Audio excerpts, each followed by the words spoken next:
morning to Talk Sports right here on Dominion Television, your channel of choice. You're welcome to Dominion Sport, where we talk all things sport right here on the go. We'll be giving you an update from the NWFL fixtures and also giving you results. And also, let me inform you that some games were played in the early hours of this morning. Also, we're looking at the transfer, from one of the top clubs right there in Nigeria Football League. Also, we're taking a dive straight into the UEFA Champions League, result yesterday, and also dissecting and also giving you top-notch analysis of what to expect. Definitely, we'll be giving you updates from the camp of the Tigers this wonderful morning. Other stories surrounding the world of sport. I am not alone in the studio this wonderful morning. I have Sanuruddin Alimi joining me to talk sports right here on the go. Top of the morning to you, and it looks like a cozy, or let me say a cozy weather for you to have you put on, one of these hoodies right here on the go. Top of the morning to you once again. Good morning to Luanimi. Good morning, viewers. It's nice to be back here again. The weather is chilly, and it's just nice to be back here. Let's warm it up with some football news and dissect all what happened in the Champions League yesterday. We saw teams knocked out. We saw some fans elated. The double is still on for us now.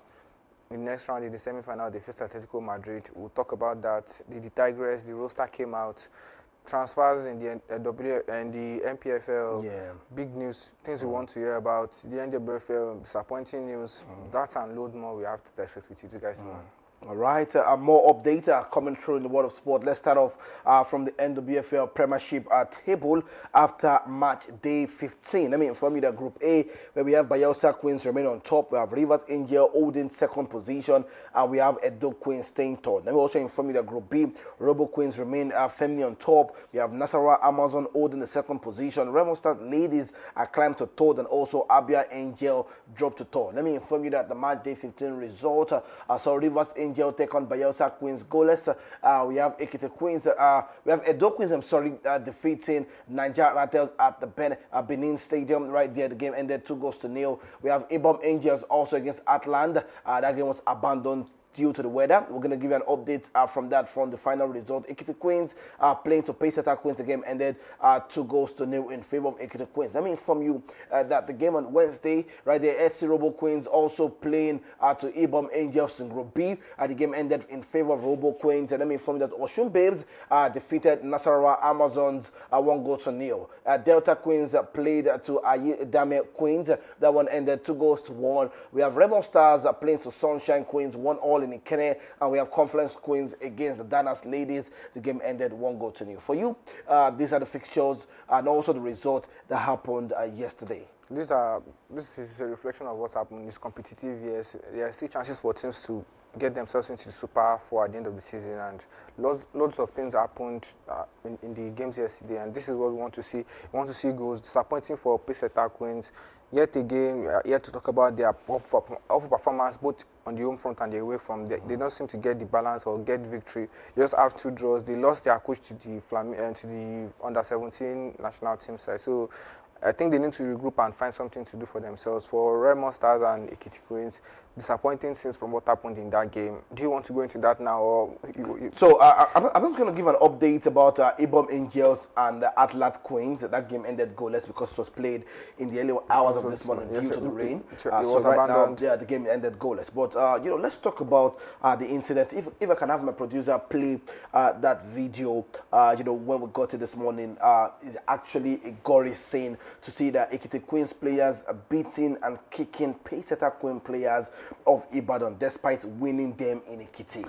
So it's really barbaric, and I'm wondering, what must have resulted to all of this. And this is the one we want to see, if we're to progress. We are tackling situations in the MPFL, we're tackling a situation in the NNL, the NLO. Now we are back tackling situations like this in the NWFL. It's so sad, and this is something we keep talking about over and again. This has seemed to spill from the male part of the sports to the female section now, because in recent times, what we've been talking about has been violence in the NWFL, fan disruptions, maltreatment of officials in the MPFL, but now the NWFL has taken suit, and I think because of the structure or the system that has been in place for the MPFL sides, I don't think the NWFL sides have learned from these teams on how to behave.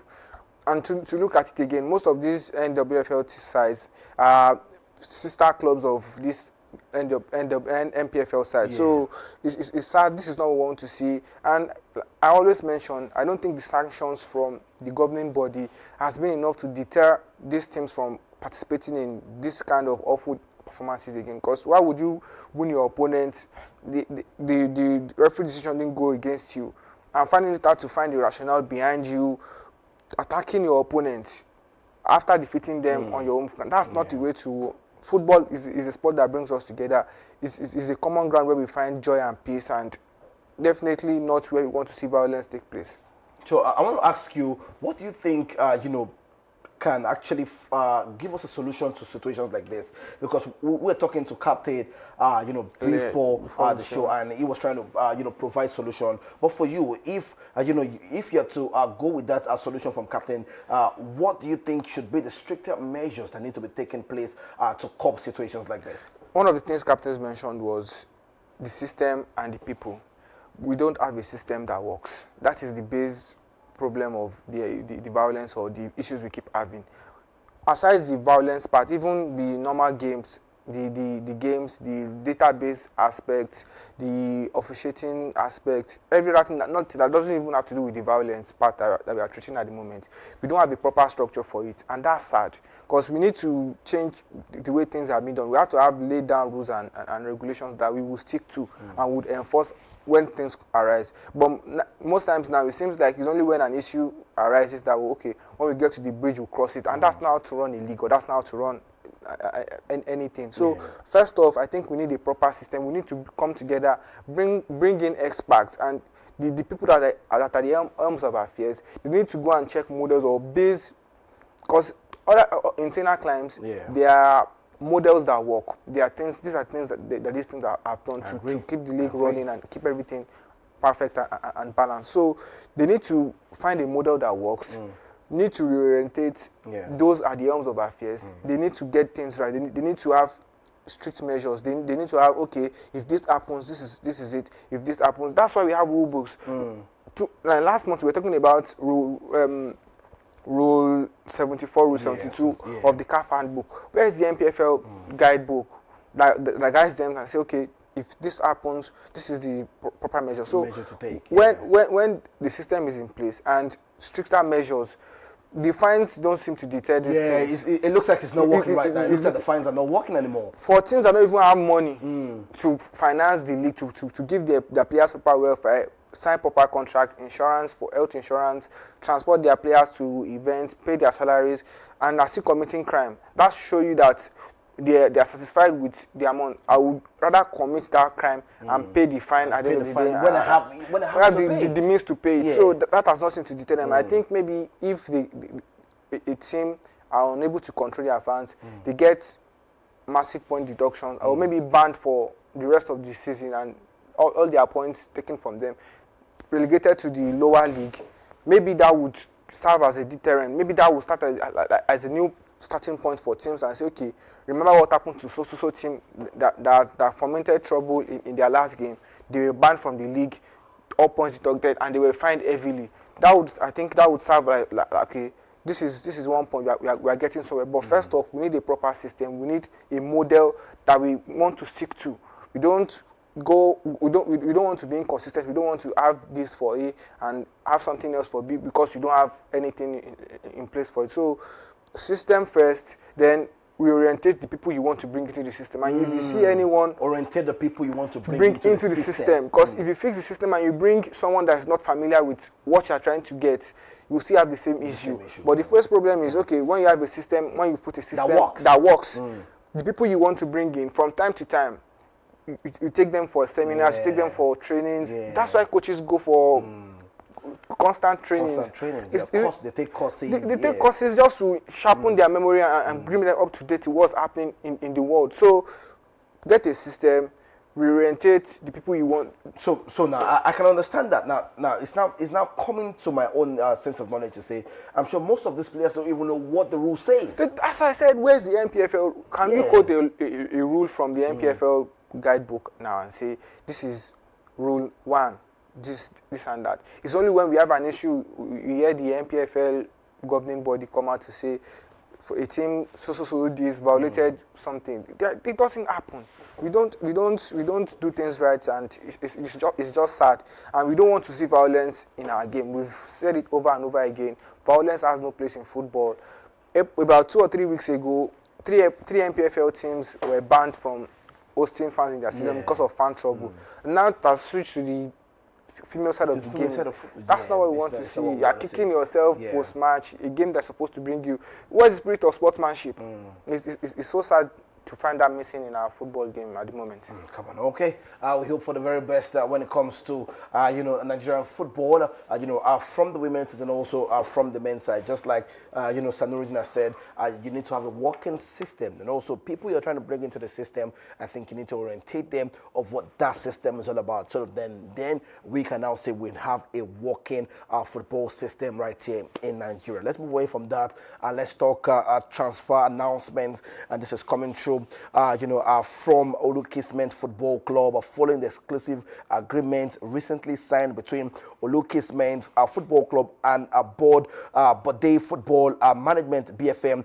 We are pleased to confirm the first collaboration resulting from this partnership. And let me inform you that Benjamin Akindoyo has completed this transfer from Olukisment FC to KF Agnatia, signing a 3-year professional contract until 2029. With the current Albanian champions. Let me inform you that we would like to thank Mr. Prince and Mr. Abiodun and Coach Oladeji of the Olukisment FC for their dedication and commitment to developing this young talent. We also thank KF Agnatia for continuing to serve as an ideal platform for development of players and identified through international scouting programs, setting a strong example in discovering and developing African talent from the Albanian football market. Just saying, best of luck to Benji. Big news. We have been talking about development. We have been talking about things like this should happen to young talent who are progressing and who want to also have a great advancement. And trust me, Olukisment Football Club has been one to generate homegrown talent. Earlier, late last year, we were talking about how they were able to also shape a young talent, out of their club side to European football. Here we have another one, Benjamin having to sign a 3-year deal from this same club, Olukisment Football Club. This we want to hear. These are the things we want to hear. Progress, proper structure of doing things. Everything is tailored and structured properly. There are no comeback corners or back channels that would bring hiccups for either the player or the team that sold it. So this is what we want to see. We enjoy the transparency and big ups to Olukisment FC for doing that and ensuring that the talents in our leagues, in our local and grassroots football competitions get the right exposure. This is also a motivation for young players right in the club and in other football academies. You can get there as well. Just last week we had a conversation with a player in the MLS and it took us through the way he got his move right from Nigeria to the USA. So that's to show you that it's possible and your dreams are valid. So keep doing what you are doing. Follow the right channels, do what you're supposed to do, train at the right time, get into the right programs, get in touch with the right people, and definitely the sky is just your starting point. I want to ask you, what do you think is working for a club like Olukisment? We have had them get young players transferred to Europe, and it's still working. What structure are they putting in place that other, club side can pick from and also set, their own young start also down to clubs like I don't think Olukisment will want to sell their selling point. But I know for what has worked for them is proper documentation. You see it, for every player they've transferred on, they have data of what he has done, how he's going to do, the places he can perform, and the right channel of connection. They didn't just say, okay, we are going to Europe next week for trials, just pack a lot of players, collect money from different players, and push them out. That has been the model for loads of football academies, and it seems to make the deal fall through. Churn out money from players. And at the end of the day, you just throw them into Guatu, like Yoruba people will say. So that's not how you do things. You have to follow the right channels, be in touch with the clubs you want to transfer these players to, and make sure they are the right channels, the right structure, the right development for these players. For these players as well, because it's very important. A deal can make or mar a player. So you have to bring in the right channel, follow the investments, the health insurances and all. Keep your players fit, give them the right diet, the right training, structure their movement properly, and at the end of the day, you see the results if you do your things right. Beautiful. That's what we are saying right now with Olukismen. We'll be giving you more updates from that club, just like we said, late last year. More deals to come, and we'll be giving you more updates from that. And big ups to Benjamin, and also big ups to Olukismen Football Club. Let's move away from that. Let's talk the world of basketball this wonderful morning, and it's coming from the camp of the Tigers as they prepare for the WNBA tour schedule, and also they have their squad list. It's still the same, and new players are making the roster. We have the Nigeria Tigers are set for the series of international friendlies in the United States from the 25th of April. They're going to take on the LA Sparks. Also, they're going to take on Minnesota Lynx and also Indiana Fever. Those are the matches they're going to take on from the 25th, 27th, and also May the 2nd. For you, what a way to shape up the tournament, what a way to prepare themselves ahead of the competition coming ahead for them. But for you, what are your expectations for the Tigers? It's very exciting. When I saw the list of players that came out, the name that stood out to me was the player from the NCAA. She's the tallest player in the NCCA women's division in college basketball in the USA. And it's nice to see that we have talents coming out to say, okay, we want to represent the green, white, green. We want to add our own wealth of experience or our own dynamics to take the team forward. That's what we want to see. That's what we want the scouting department to see. If you bring players like that have been trained and homegrown in the practical knowledge of basketball, they can help the team perform better. And for rosters, for competitions like this or for tours like this, it exposes the player to a higher level of competition.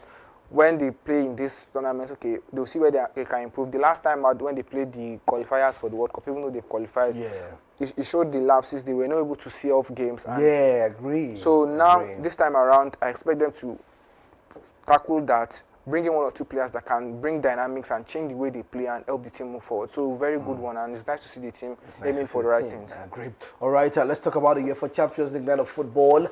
Yesterday was mouth-watering, goal entertaining. One team not making one to qualify. The other said, come on, I think it's just due time for you to sit down and just watch other teams get their hands on the trophy. I saw an interview where, the journalist was asking Michael Olise,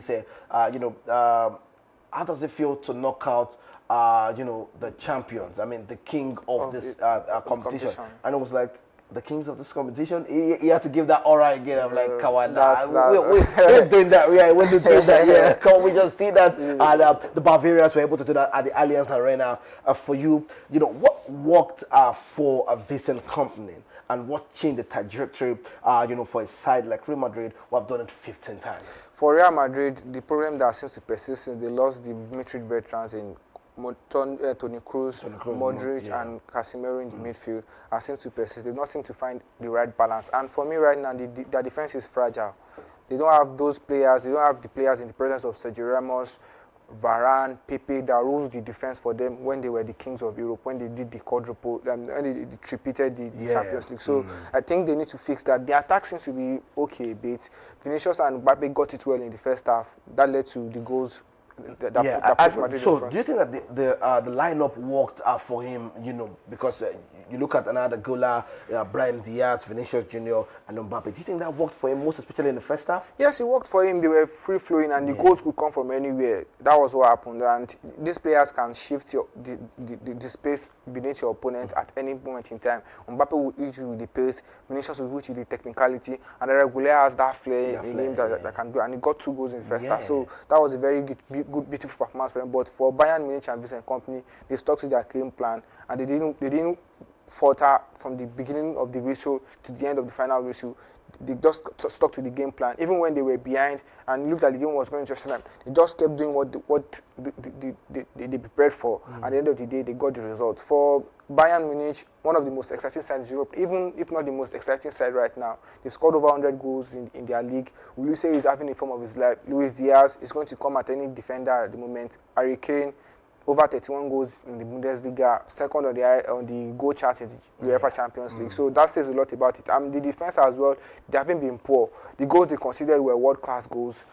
For the goal from Adel Goulet, the first one, that was a mistake from Neuer, but that happens. We see it from time to time. In the first leg, he got it right. About 2 or 3 of the line clearances he came for, he got those right. But this time around, that went awfully for him. The second one was a free kick. Mbappe got his goal towards the end of the first half that put Madrid in front up until late in the game when Bayern came back. And I think the red card affected the game as well. For Camavinga, you are a big player. You've played for Real Madrid for 3-4 years now at the top level. You shouldn't be making mistakes like that.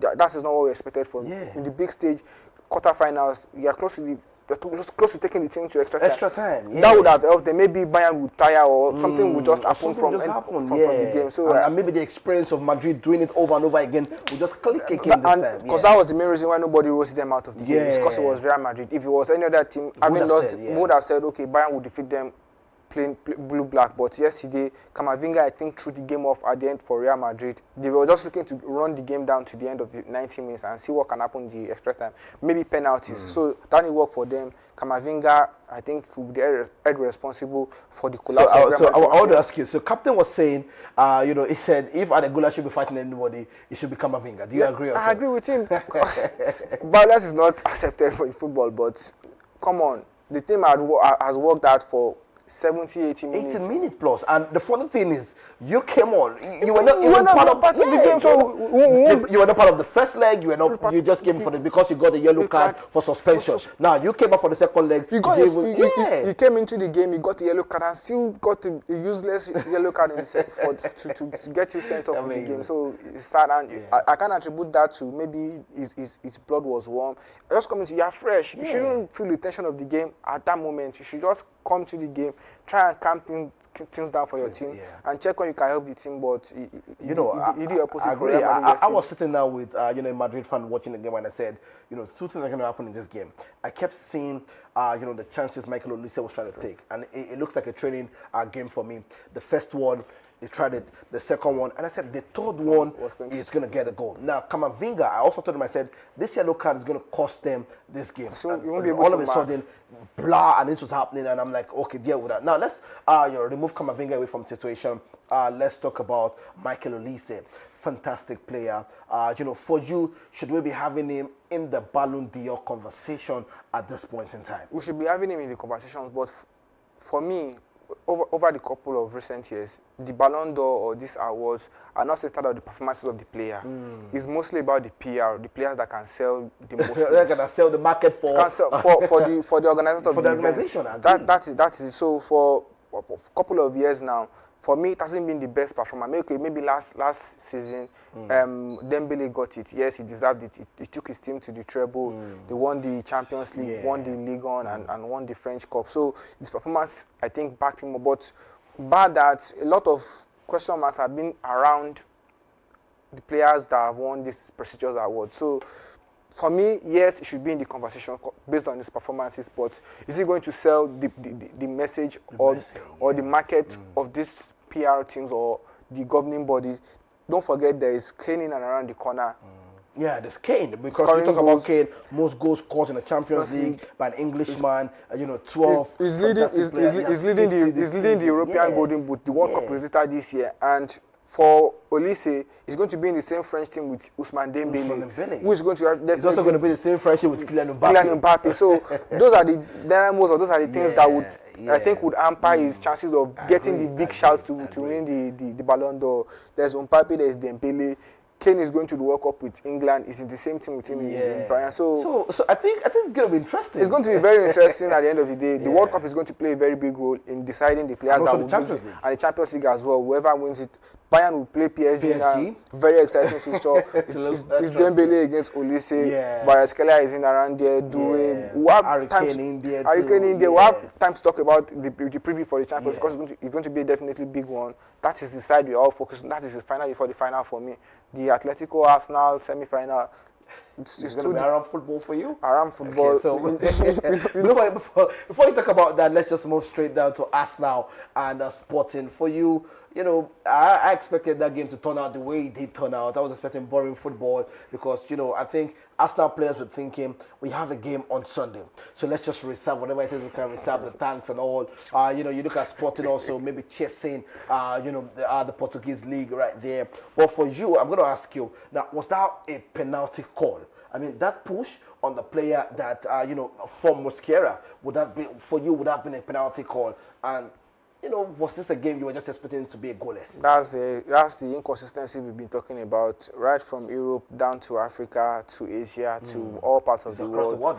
the world now. Referee inconsistency is something we need to fight against. The VAR has been brought in to help their decisions, and for the love of God, these referees spend 30, 60 seconds in front of the monitor and are unable to even make the right decisions at the end of the day. They have about 4 assistant referees in the VAR room helping them get decisions, and yet still these human errors still come to play. So it's so sad. I think that should be a penalty on a good day, but Arsenal got away with that one, and I think their fans will be so elated that didn't go their way, because I don't think they would have offered anything if Sporting had gotten the goal. Maybe that would have even changed the dynamics of the game in favor of Sporting and spurred them to look for more chances. But at the end of the day, Arsenal and Sporting, I didn't expect more. The first leg was some of the same.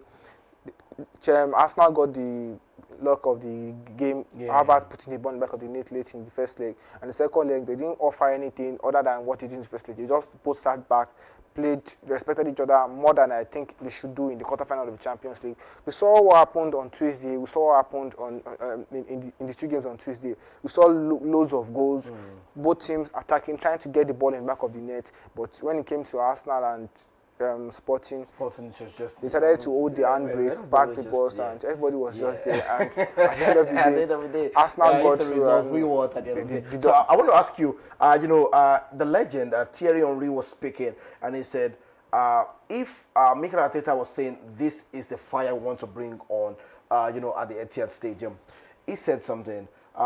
If this is the football you're going to play against a current Manchester City team, it doesn't see them winning the game. They need to bring more fire to get the victory against Manchester City. A performance like this, everybody will say at least they got the qualification. But a performance like this, would it, give them a chance against Manchester City, on Sunday? This is a Manchester City coming from defeating Liverpool 4-0. Defeating Chelsea 3-0. That's 7 goals scored in the last 2 games. And Manchester City defeated you in the final. In the final of the Carabao Cup at Wembley. So that is not the type of football you want to play. I think they need to, and it just echoed my my thoughts or my what's the name? What would I call it now? My opinion. All season long. Arsenal have not played the best football. This has been the worst Arsenal side I've watched since the emergence or since the turnaround for them, chasing the league, playing fantastic in the league. This is the worst Arsenal side. They don't play good football. They don't pass the ball around like they used to do. They don't create those beautiful chances that we've known Arsenal to create. We don't see the flair from likes of Saka. We don't see Odegaard turning things around in the midfield, scoring those beautiful goals, creating facilitating those spaces in the middle of the box or in the middle of the opponent's box to put the ball in the back of the net. We don't see it. We've seen set piece, we've seen around football, we've seen physicality from this side. I don't blame them if that has gotten the result for them. If it's not broken, you don't fix it. So for them to play like this against the way they played yesterday against it, I think City will be licking their lips and say, this is what we want to see. We want Rancheki to be on top of his game. We want Alan to bully 1 or 2 players off. We need Semenyo to get in behind the defense and put the ball. We need Doku to turn Ben White or whoever deputizes to turn them all around and put the back of the net. And Man City will be licking their lips now. But for Arteta, I think he's just trying to keep the morale of his players up and not sell them out in front of the public. That is not how you want to play against Manchester City, and that's not the fire you want to bring on Sunday. All right, beautiful. We're going to leave with just 2 more stories, but let me just inform you something exciting is going to happen tomorrow. So get your phones ready, and because we have the sum of 50,000 naira to give out, to our fans, starting from tomorrow. And this is how you're going to win. You're just going to predict the final top 4. And the bottom 4 at the end of the season are from the MPFL. Now, the final top 4 and also the bottom 4 of the MPFL. And you stand a chance to win the sum of 50,000 naira. But make sure you are following, Dominion Broadcast Television right here on YouTube. Make sure you're subscribing. Make sure you drop your comment and make sure you like. It's exciting times. It's exciting times for them. You can make it be right here. Now, hold on. Now, it's just going to be 1 entry per person. The first correct predictions win. Edited posts will not be considered. So maybe you're going to go back to Edith. We have, our team getting every comment immediately. The technical team honestly, we have our VR checking all of this. And if you delete your comments, don't worry. Don't worry. We have that for you. Amazing. So tomorrow again, we're going to announce it. Just make sure it's the top 4 and the bottom 4 of the MPFL. With just 4 games to go, you have a chance to put yourself, get some cool cash for yourself in your account. Easy. Top 4. Last 4, just exciting. 4, 4, 4, 4. 4. Beautiful. All right, let's give you the story. This is coming through from the camp of Liverpool as Ugo Ekitike, has been signed with an Achilles injury. A sad one for the Liverpool player. I was set to miss the World Cup. It looks like 6-9 months for him, and it looks like he's going to be back January. That's not what you want for a player. And for Liverpool right now, that is not what they want to hear. Isak just came back from injury. Now you've lost Ekitike. And the funny thing is, there was no player. Yes, it was a freak incident, and that is not what you want to see. This is what we talk about when we talk about the hazards of football. The other part, everybody sees the glam, the movement, the silky touches, but things like this, injuries like this, nobody. We wanted to control the ball. A pass was thrown to him in the game on Tuesday. I think it was McAllister that passed the ball to him, and was trying to get a touch, and he just slipped, and that was the end of the game for him. So it's sad to see. He's going to miss the World Cup. Gutted for him. He's had a fantastic season. They say if somebody's one is not sports, my own cannot be better. So maybe that gives an opening for Marcus Thuram, John Philip Mateta to get into the fray. Those are players that will be licking their lips now and say, okay, that is a sport. I want to fill up the space in the World Cup for France. And sad one for him against his former employees. But he's done well for himself in Frankfurt before he moved to Liverpool. And he's been one of the major outlets for Liverpool this season up front. I think he's the highest goal scorer for Liverpool, maybe in the league or something. In the league. So it's sad one for him, sad one for Liverpool. One striker came back, another one went to injury, and their woe seems to continue. It continues. All right, I'm leaving you this story, this coming through from the camp of Manchester United. Harry Maguire has been handed 1-match suspension and $30,000 fine. I'm talking about euros. And Maguire will miss Manchester United next match against Chelsea on Saturday. So most likely, we're going to have Evan on Euro. That's not what Manchester United fans want to hear or see right now, because those two players, when they were utilized by Ruben Amorim, I think those were one of the things that cost Ruben Amorim his job.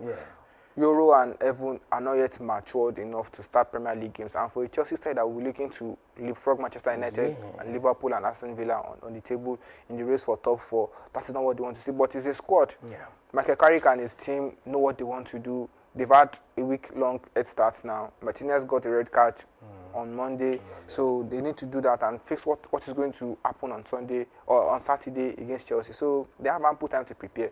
Maguire is out. The other players, they have Evan, they have Euro, they have Luke Shaw that can deputize in that position. So Dalot, this Casemiro can also do something in that position. And maybe they will have Mainu back. Maybe that will help them in the midfield as well. So a lot of things will still go down between now and Saturday. And we'll check the press conference for both managers by the end of tomorrow to know what's going to happen in the game. All right. Tomorrow's going to be an exciting edition right here. We're talking about the Good Friday right here, the Friday edition of Dominion Sport. And I want to thank everyone that joins on the show this wonderful morning globally, and also the producer and also the crew for making sure Dominion Sport remains on a standard podium. Also, we're going to see again tomorrow, but make sure you have those predictions locked in. Make sure you keep watching. Make your research. Sure you subscribe. Do everything you to do. No chances for editing, no chance for 2 entries or multiple entries. And win yourself some cool cash. Whether it's chilly, you have to be cool as well. I believe in that. Tomorrow's going to be exciting. Make sure you join us. I am Paul Abeton Wanimi. Till then, stay blessed, stay safe, and bye for now.